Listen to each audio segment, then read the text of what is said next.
Graph क्या होते हैं, फंक्शन के ग्राफ। हम कुछ स्टैंडर्ड ग्राफ देख रहे थे जिसमें हम 6 डिस्कस कर चुके हैं, identity, constant, signum, modulus, fractional part and greatest integer. इस वीडियो में हम और 4 इंपॉर्टेंट ग्राफ डिस्कस करने वाले हैं, जिसमें है सबसे पहला जो है वो है आपके पास कि रेसिप्रोकल फंक्शन क्या होता है।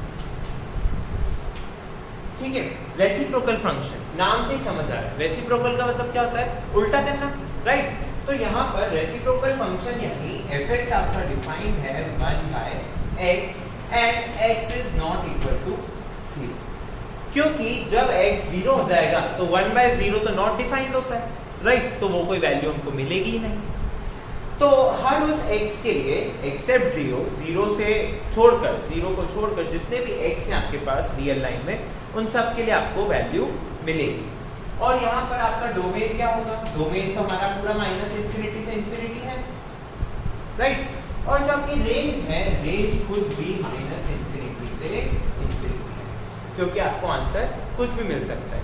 जैसे अगर आप x की वैल्यू 1 रखेंगे तो 1/1 इज 1, 2 रख दी तो 1/2 इज 0.5, 10 रख दी तो 1/10 इज 0.1। ऐसे करते करते आपको अलग आंसर मिलेंगे, राइट। तो जब आप रेसिप्रोकल फंक्शन का ग्राफ बनाने जाएंगे, रेसिप्रोकल फंक्शन x y यानी fx, राइट, नेगेटिव x और नेगेटिव y। जब x नेगेटिव होगा, जब x नेगेटिव होगा तो आपको जो fx है वो भी नेगेटिव मिलेगा। जब x नेगेटिव तो fx भी नेगेटिव, राइट। तो देखिए x की वैल्यू सपोज 1 होती तो फंक्शन की वैल्यू क्या होती, 1 होती, ठीक है। फंक्शन 0 पर डिफाइंड नहीं है, लेकिन जैसे ही आप 0 के पास जाते जाएंगे फंक्शन की वैल्यू कहाँ जाएगी, इन्फिनिटी की तरफ जाएगी। और जैसे जैसे आप 0 से दूर होते जाएंगे तब भी फंक्शन की वैल्यू इन्फिनिटी होती जाएगी, ठीक है। यानी कि ये ग्राफ आपका ऐसा बनेगा। याद रहे कि ये x एक्सिस और y एक्सिस को टच नहीं कर रहा है, x एक्सिस और y एक्सिस को टच नहीं कर रहा है। जब x की वैल्यू बढ़ती जाएगी और x की वैल्यू इनफाइनाइट हो जाएगी, तब जाके आपको y यानी f ऑफ x क्या मिलेगा, 0। जब x की वैल्यू 0 होगी तो y कहाँ चल जाएगा, इन्फिनिटी पर, और इन्फिनिटी का हमको मालूम ही नहीं है। तो इसलिए ये जो लाइन है, जो आपकी ग्राफ की लाइन है, ये y एक्सिस और x एक्सिस को टच नहीं करेगी। ऐसे जब आप दूसरा बनाएंगे, जब नेगेटिव पार्ट के लिए बनाएंगे, तब भी यही होगा कि जब भी आप ग्राफ बनाएंगे तो 0 पर तो डिफाइंड है ही नहीं, 0 पर आप उसको डिफाइन कर ही नहीं रहे हैं, 0 पर डिफाइन हो ही नहीं सकता। तो x और y जो जैसा ग्राफ ऊपर बना था वैसा का वैसा ही ग्राफ कहाँ बन गया है, नीचे बन गया है, राइट। देखिए x जब इन्फिनिटी जा रहा है, x जब इन्फिनिटी जा रहा है तो y की वैल्यू 0 की तरफ टेंड कर रही है, और x जब 0 के पास जाना चाह रहा है तो y की वैल्यू इन्फिनिटी की तरफ टेंड कर रही है, ठीक है। तो ये तो क्या था हमारा रेसिप्रोकल फंक्शन, इसका डोमेन हमने देख लिया, रेंज देख लिया, ठीक है। तो ये जितने भी फंक्शंस मैं आपको बता रहा हूँ, जिनके मैं ग्राफ बता रहा हूँ, और भी चैनल से जिनके आपको वीडियोस मिल सकते हैं, स्वाभाविक सी बात, वहाँ पर आपको हो सकता है एक ही वीडियो में वो लोग सारे ग्राफ बता दें, बिल्कुल हो सकता है, बट इसका डिटेल एक्सप्लेनेशन शायद ही आपको कहीं मिले कि ये ग्राफ बना कैसे, राइट। तो हमने क्या देख लिया, रेसिप्रोकल फंक्शन, उसकी डोमेन देख ली, रेंज देख ली। याद रहे हर ग्राफ की डोमेन और रेंज और डायग्राम आपको याद रखने ही पड़ेंगे, ये आपको आगे भी बहुत यूज आएंगे। और अभी जो आपकी एग्जाम्स रहेगी, जैसे 11th क्लास में बेसिकली स्टार्ट होता है, तो 11th में भी आपको हो सकता है ये MCQ बेस में आ जाए या कहीं पर भी आपको यूज आ सकते हैं। ओके, सो नेक्स्ट है हमारे पास स्क्वायर रूट फंक्शन। नेक्स्ट है हमारे पास स्क्वायर रूट फंक्शन। जैसे स्क्वायर रूट है वैसे cube root, fourth root, nth root तक भी आप बना सकते हैं, बट वो बहुत हेक्टिक है। हम लोग स्टैंडर्ड में सिर्फ स्क्वायर रूट पर डिस्कस करते हैं। स्क्वायर रूट यानी f ऑफ x आपका डिफाइंड है root over x, square root यानी रूट ओवर x, राइट। जहां पर याद रहे, यहाँ पर क्या है, x हमेशा पॉजिटिव है या फिर 0, यानी कि आपकी डोमेन कहाँ रेस्ट्रिक्ट हो गई, डोमेन हो गई 0 से इंफिनिटी पर, और जो आपकी रेंज है वो भी पॉजिटिव ही आएगी 0 से इंफिनिटी पर। 0 पर आपको 0 का स्क्वायर रूट 0 मिलेगा, राइट, 4 का रूट ना, यानी y की वैल्यू 4 है, y की वैल्यू 4 पर x की वैल्यू 2 यहाँ, y की वैल्यू 1 पर x की वैल्यू 1 यहाँ, y की वैल्यू 2 पर रूट का आंसर आता है 1.414 and something something so on. तो 1 पॉइंट सपोज समथिंग हियर, लगभग यहाँ। तो जब आप इसका ग्राफ बनाएंगे तो यहाँ से तो आपको ऐसा लग रहा है कि स्ट्रेट लाइन जा रही है, राइट? पर वो स्ट्रेट लाइन नहीं जाएगी, वो लाइन आपकी कुछ इस तरह से जाएगी। ओके, ये ऐसी कुछ लाइन बनेगी y = 2x where x is greater than 0। Notes में जब आप देखेंगे तब आपको प्रॉपर डायग्राम मिल जाएगा वहां, ठीक है? स्क्वायर रूट फंक्शन हो गया। स्क्वायर रूट का डोमेन हमने देख लिया 0 से इंफिनिटी, रेंज देख लिया हमने 0 से इंफिनिटी। नेक्स्ट जो है हमारे पास वो है बहुत ही इंपॉर्टेंट फंक्शन जो है लॉगरिथमिक फंक्शन, लॉगरिथमिक फंक्शन यानी fx की वैल्यू है log x over base e। ये जो e लिखा है इसका आपको खास ध्यान रखना है, यहाँ पर बेस 10 भी हो सकता है, बेस 2 भी हो सकता है, बहुत सारे बेसिस हो सकते हैं। ओके, तो यहाँ पर x जो है यानी कि जो आपका डोमेन है, x यानी डोमेन आपका डिफाइंड है only over positive 0 to infinity, और 0 भी इंक्लूडेड नहीं है, 0 पर भी लॉग डिफाइंड नहीं है। और जब आप रेंज देखेंगे, तो रेंज है आपकी, जब आप इसकी रेंज निकालेंगे तो रेंज आप खुद ही डिसाइड कर पाएंगे। देखिए,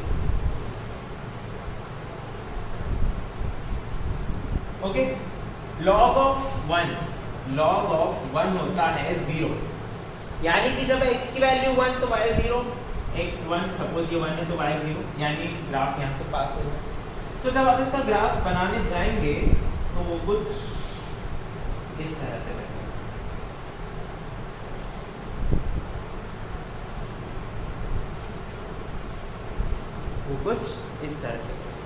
तो लॉगरिथमिक फंक्शन क्या बोलता है कि log of 1 0, fx डिफाइंड है log of x over the base e। और देखिए हमने x की वैल्यू कौन सी रखी है, x की सिर्फ पॉजिटिव वैल्यूज ही दिख रही है ना हमको। अगर आप इसको भी x एक्सिस पर प्लॉट करेंगे तो क्या है, सिर्फ पॉजिटिव वैल्यूज। लेकिन जब रेंज देख रहे हैं तो रेंज हमें क्या मिल रही है, माइनस इंफिनिटी से इंफिनिटी, क्योंकि देखिए ये वैल्यू क्या जा रही है, ये वैल्यू जा रही है माइनस इंफिनिटी पर, और ये जो वैल्यू है ये ऐसे बढ़ते जाएगी, कहाँ जाएगी, इंफिनिटी पर। तो डोमेन क्या हुआ, पॉजिटिव वैल्यूज, और 0 भी आपको नहीं लेना है, सिर्फ पॉजिटिव, स्ट्रिक्ट पॉजिटिव वैल्यूज।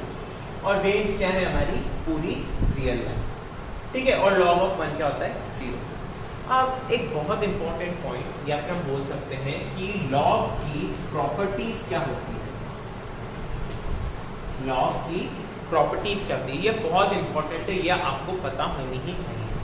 जैसे कि suppose log of x into y, अगर दो नंबर्स का मल्टीप्लिकेशन है और log लगा है तो वो हो जाता है log of x plus log of y, ठीक है।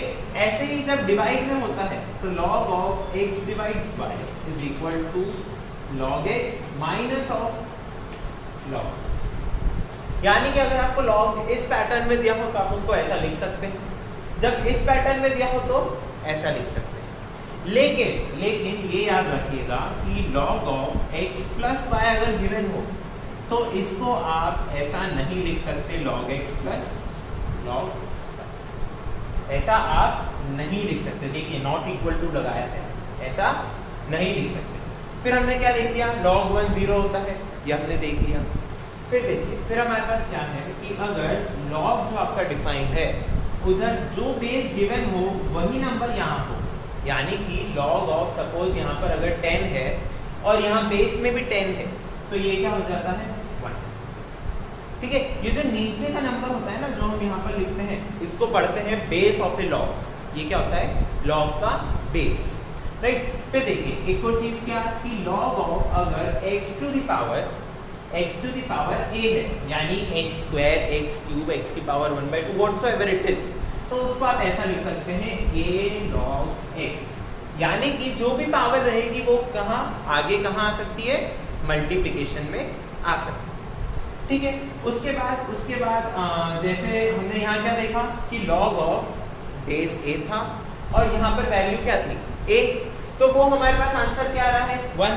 अब a की वैल्यू कुछ भी हो सकती है, a 10 हो सकता है, 2 हो सकता है, e भी हो सकता है, e भी डिफाइन हो सकता है।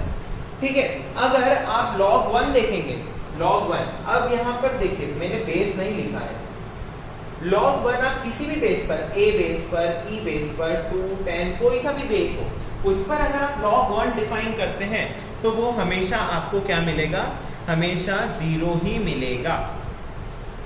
ओके, उसके बाद सपोज अगर आपको निकालना है कि a की पावर x कितना होता है, इसको आपको log फॉर्मेट में लिखना है, राइट। अगर मुझे इसे log फॉर्मेट में लिखना है और मैं बोल रहा हूँ मुझे बेस क्या चाहिए, मुझे बेस चाहिए e, तो सोचिए आपको क्या मिल सकता है, मुझे इसे log फॉर्मेट में लिखना है, log फॉर्मेट, और मुझे बेस चाहिए e, तो मैं इसको क्या लिख सकता हूँ, मैं इसको लिख सकता हूँ a की पावर x को, जैसे यहाँ पर क्या था x की पावर a था, तो मैं इसको लिख सकता हूँ x log a, और मैं ऐसा करूँ कि e की पावर में इसको चढ़ा, यानी कि ये क्या हो गया, a to the power x is equal to e x log a, और यहाँ पर बेस है।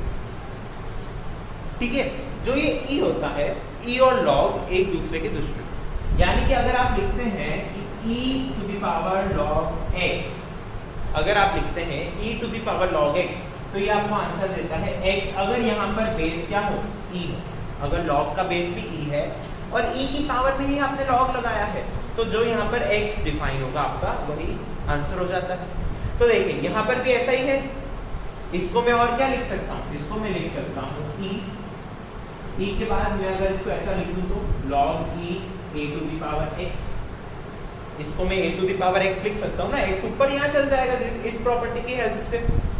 ठीक है, अब वो a और x तो कुछ भी ले सकते हैं ना, अब log और e दुश्मन, तो क्या मिल गया, a to the power x, यही चाहिए था, राइट। तो इस वीडियो में हमने देखे कुछ और इम्पोर्टेंट फंक्शंस, लॉगरिथमिक फंक्शंस देखे, राइट, उनकी प्रॉपर्टीज देखी हम, ये सब आपको नोट्स में मिलेगा, आप नोट्स को पढ़ें। नोट्स में अगर आपको कुछ भी डाउट आता है तो आप हमें कमेंट सेक्शन में लिख सकते हैं या फिर सोशल मीडिया हैंडल्स के थ्रू भी हमें कांटेक्ट कर सकते हैं। मिलते हैं अगले वीडियो में। अगले वीडियो में हम डिस्कस करेंगे एक एग्जाम्पल फंक्शंस का, जो हमने ग्राफ देखा है तो ग्राफ का एक एग्जाम्पल। मिलते हैं अगले वीडियो में, तब तक के लिए thank you for watching and keep